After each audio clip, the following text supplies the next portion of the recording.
मुंबई के hotel grand हयात में पहले दिन की बैठक में 11 सदस्यीय समन्वय समिति बनाने पर सहमति बनी। बैठक में कांग्रेस अध्यक्ष मल्लिकार्जुन खड़गे, कांग्रेस संसदीय दल की नेता सोनिया गांधी, बिहार के सीएम नीतीश कुमार, अरविंद केजरीवाल सहित 6 मुख्यमंत्री और 28 दलों के 60 से ज्यादा नेता शामिल हुए थे। और मुंबई से शिशिर जुड़ गए हमारे साथ इस खबर पर। शिशिर, मुंबई में ही आज नजरें भी हैं, इसलिए भी कि किस तरह से संयोजक और फिर लोगों पे तो फिर भी सहमति हो सकता है कि किस तरह का लोगो होगा, लेकिन संयोजक को लेकर एक लंबा मंथन चला है। आज की बैठक से क्या कुछ बाहर आता दिखाई देता है? अहम बैठक है मुंबई में ये विपक्षी दलों की। बिल्कुल, हालांकि इस वक्त अगर देखा जाए मुंबई में बैठक शुरू है, लेकिन उससे पहले कुछ चीजें बताना चाहूंगा। जब सभी विपक्षी गठबंधन के जो बड़े बड़े नेता है वो यहाँ पर आ चुके हैं, कल ही यहाँ पर आ चुके थे, और जो मीडिया को जानकारी पहले दी गई थी वो उसमें कहा गया था कि 31 तारीख को जो है इस गठबंधन का जो है एक लोगो जो है वो सामने लाया जाएगा।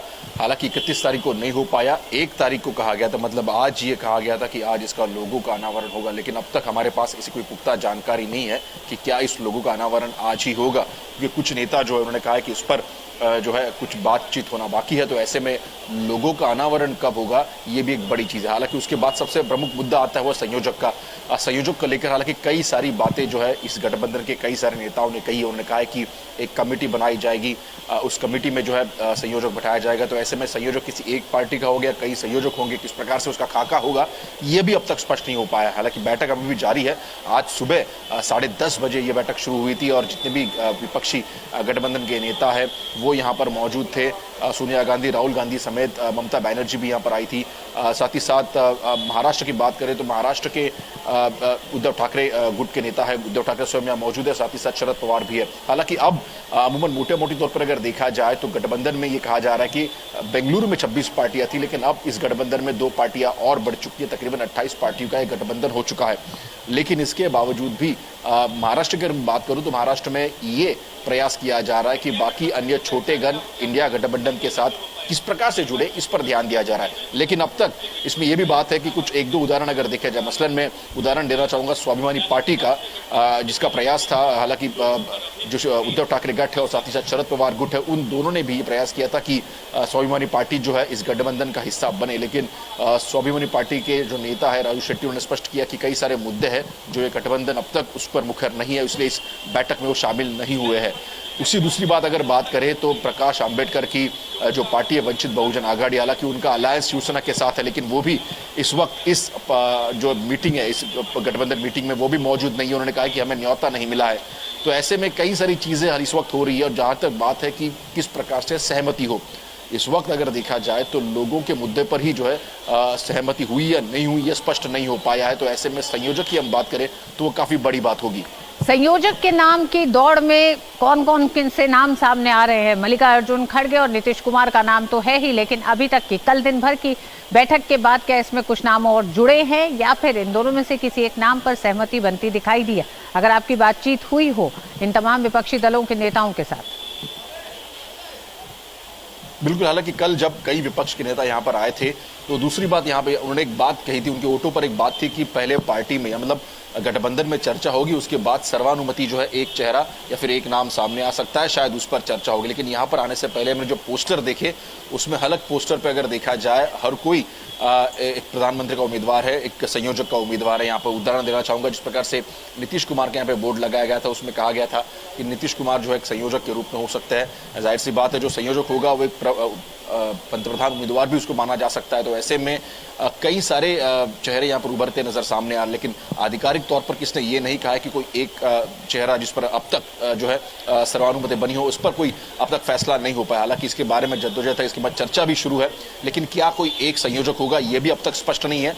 किस प्रकार से कमेटी गठन की जाएगी, कमेटी में कितने मेंबर्स होंगे, कितनी पार्टीज का क्या क्या सहभाग होगा, ये भी अब तक पूरी बात स्पष्ट नहीं हो पाई है। आज की बैठक में शायद इन सभी मुद्दों पर चर्चा भी हो सकती है, शायद इस पर फैसला भी लिया जा सकता है, लेकिन अब तक कोई स्पष्ट रूप से बात सामने नहीं आई है। क्या शिशिर ऐसा भी लगता है कि विपक्षी गठबंधन जहां एक तरफ सिर्फ 2024 के चुनाव की रणनीति ही बना रहा था, उस बीच में मुंबई की इस बैठक से पहले दो बड़े डेवलपमेंट के तौर पे अगर देखा जाए, पहला जो स्पेशल सेशन 18 से 22 तारीख तक है, और दूसरा आज वन नेशन वन इलेक्शन यानी एक देश एक चुनाव के लिए जो समिति गठित की गई है। दो बड़ी चुनौतियां और गठबंधन के सामने आ गई हैं 2024 के चुनाव के साथ साथ। इसके बारे में प्रतिक्रिया हमने सुबह अगर जिस प्रकार से, हालांकि जब ये फैसला आया तो कई सारे विपक्ष नेता यहाँ पर मौजूद थे, उन्होंने कहा कि जिस प्रकार से ये फैसला लिया गया, ये फैसला ठीक नहीं है। सरकार जो है स्वयं फैसला ले रही है, लेकिन जितनी विपक्ष पार्टी है उनके साथ एक बार बैठकर चर्चा की जानी चाहिए जरूर थी कि किस बारे में ये स्पेशल सेशन की सिटिंग की गई है। जहां तक बात करें वन नेशन वन इलेक्शन की, तो कई विपक्षी पार्टियों ने जो है स्पष्ट कहा है कि ये ठीक नहीं होगा, खासतौर पर जिस प्रकार से संघीय ढांचा है। और दूसरी बात की राज्यों की हम बात करें तो काफी रीजनल पार्टीज भी यहाँ पर मौजूद है, तो ऐसे में उन रीजनल पार्टियों का रुख काफी अलग है। तो ऐसे में काफी सम्मिश्र प्रतिक्रिया यहां से मिल रही है। कई विपक्षी पार्टियों ने कहा है कि इस प्रकार से जो है अगर बात कर रही है सरकार की वन नेशन वन इलेक्शन हो तो उस पर काफी बड़ी प्रक्रिया हो सकती है, विचार विमर्श करने की जरूरत है। सभी के जो व्यूज है उन सभी के व्यूज को जो है एक बार फिर से अकाउंट पे लेने की जरूरत है कि क्या उनकी राय है।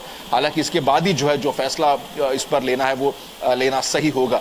लेकिन कुछ पार्टियां जो है उन्होंने काफी अगर देखा जाए एक कॉशियस स्टेप लिया है इस पूरे मामले पर, जो हालांकि खासतौर पर मैं राष्ट्रीय पार्टियों की बात करूंगा तो ऐसे में उनका रुख देखना काफी स्पष्ट होगा। लेकिन महाराष्ट्र की बात करें, मुंबई की बात करें तो यहाँ पर अजित पवार की जो एनसीपी है उन्होंने स्पष्ट कर दिया है अपना समर्थन जो है वन नेशन वन इलेक्शन के लिए। वही हम बात करें एकनाथ शिंदे गुट, उन्होंने भी अपना समर्थन वन नेशन वन इलेक्शन के लिए दिया हुआ है।